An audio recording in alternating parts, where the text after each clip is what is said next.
사랑하는 은혜와 진리 장로교회 교우 여러분, 어젯밤도 평안하셨습니까? 오늘도 주님의 말씀 앞에 우리 자신을 돌아봄으로 주님의 은혜 아래 거하는 성도들이 되시기를 주님의 이름으로 축원합니다. 오늘 새벽에 만나 본문은 민수기 17장입니다. 오늘은 1절부터 13절 전체를 제가 읽어드리겠습니다. 여호와께서 모세에게 말씀하여 이르시되 너는 이스라엘 자손에게 말하여 그들 중에서 각 조상의 가문을 따라 지팡이 하나씩을 취하되 곧 그들의 조상의 가문대로 그 모든 지휘관에게서 지팡이 12를 취하고 그 사람들의 이름을 각각 그 지팡이에 쓰되 레위의 지팡이에는 아론의 이름을 쓰라. 이는 그들의 조상의 가문의 각 수령이 지팡이 하나씩 있어야 할 것임이니라.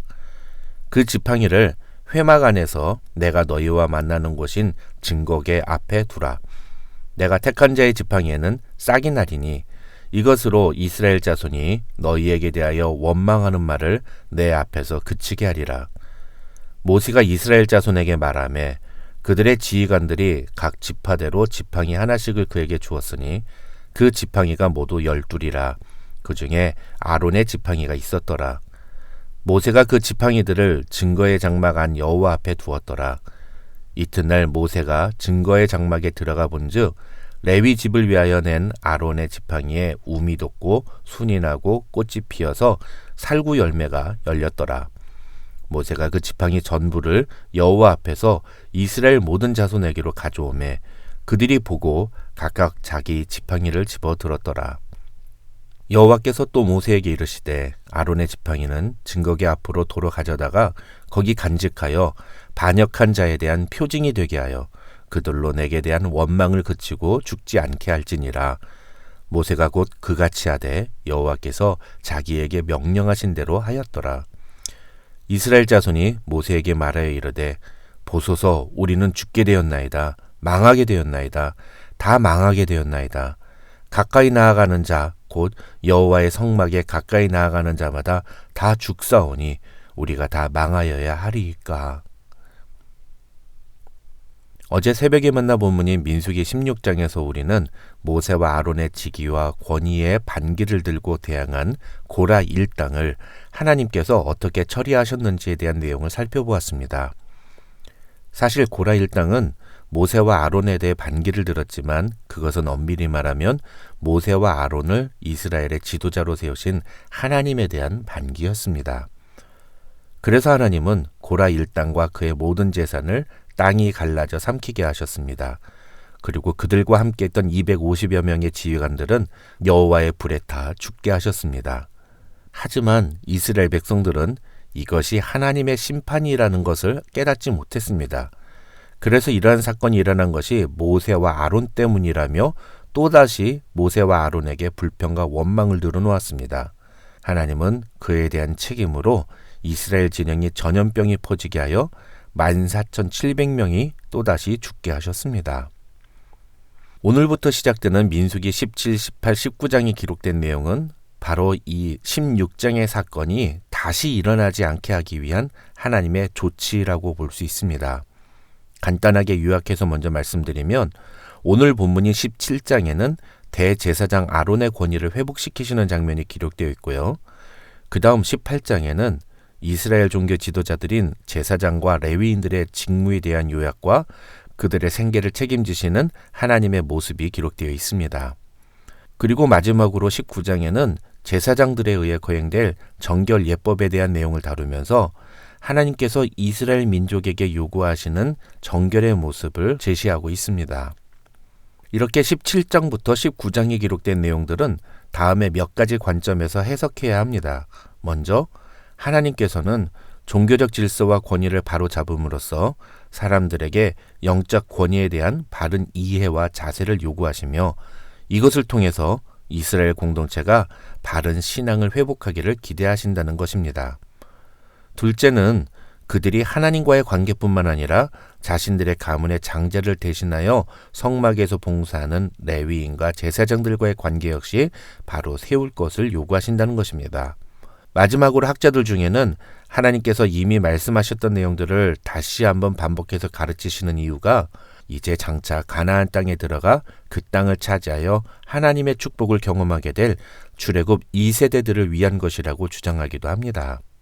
그렇다면 이제 17장의 내용을 살펴보겠습니다.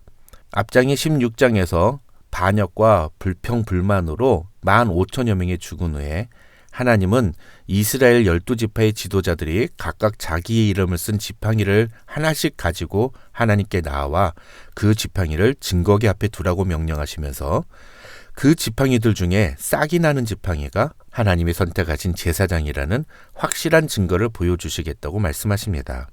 하나님은 그 싹난 지팡이에 대하여 5절에 이렇게 말씀하십니다. 이것으로 이스라엘 자손이 너희에게 대하여 원망하는 말을 내 앞에서 그치게 하리라.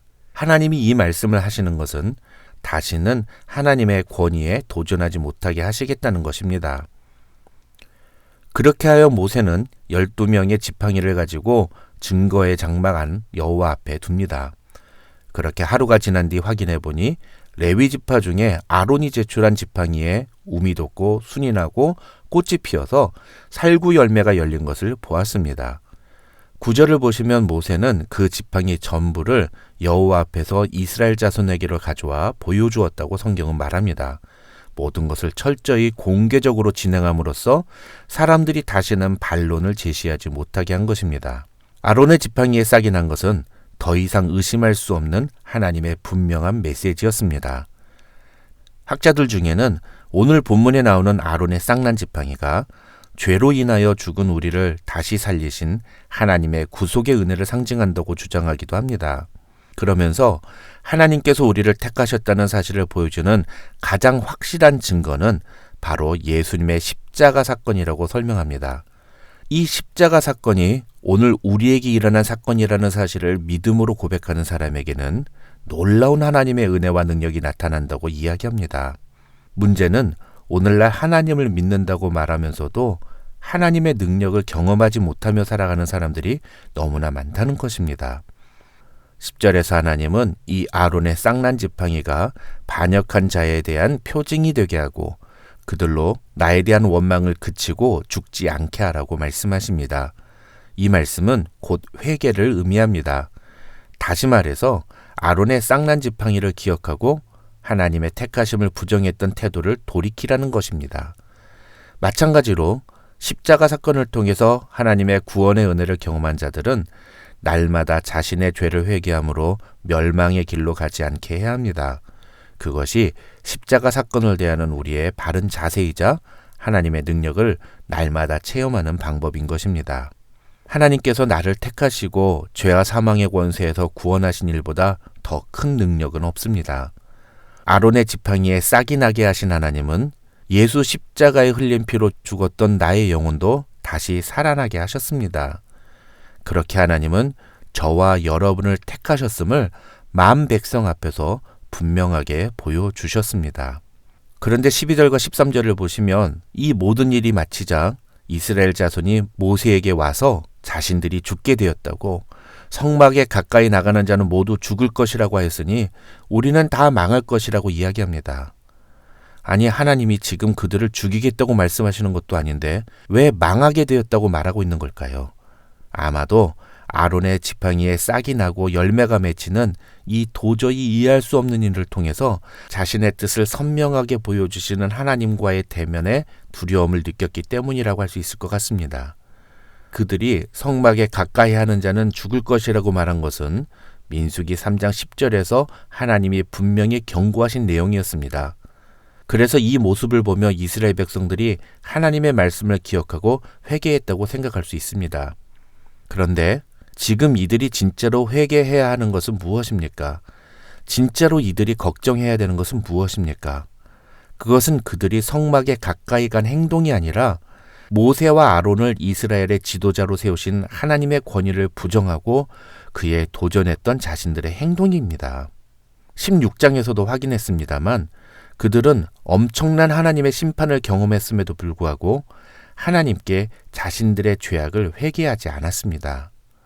하나님은 이스라엘 백성들이 다시는 그런 죄를 짓지 않도록 하기 위해 아론의 싹난 지팡이에 싹이 나게 하셨습니다. 그리고 그것으로 반역한 자에 대한 표징이 되게 하고 사람들이 하나님께 대한 원망을 그쳐 죽음을 면하라고 말씀하셨습니다. 그렇다면 이스라엘 백성들이 보여야 되는 반응은 하나님께 원망했던 자신들의 죄악을 회개하는 것이 먼저이었어야 했습니다. 그러나 그들은 지금 자기들이 성막에 가까이 가서 죽을지도 모른다는 걱정을 늘어놓습니다. 여전히 무지하고 번지수를 한참 잘못 찾은 모습을 볼 수 있습니다. 이 모습을 보며 우리는 회개에 대해서 다시 생각해 봐야 합니다. 회개란 두루뭉술하게 해서는 안 됩니다. 회개는 아주 선명하고 정확하게 해야 합니다. 회개는 내가 무엇을 잘못했는지를 정직하게 하나님 앞에 고백하는 것이어야 합니다. 내가 지은 죄가 무엇인지를 바로 알아야 바른 회개를 할 수 있습니다. 그래야 그 행동을 다시는 저지르지 않을 수 있는 것입니다. 오늘 하나님 앞에 회개해야 할 것이 혹시 있습니까? 대충 두루뭉술하게 넘어가지 마십시오. 진짜 회개해야 할 것을 놔두고 다른 것을 걱정하거나 두려워하는 어리석음을 보이지 마십시오. 하나님은 이미 우리가 우리의 죄를 자복하면 모든 불의에서 우리를 깨끗하게 해주신다고 약속하셨습니다. 이 약속의 말씀을 붙들고 오늘도 바른 회개의 모습으로 하나님 앞에 나아가는 성도들이 되시기를 주님의 이름으로 축원합니다.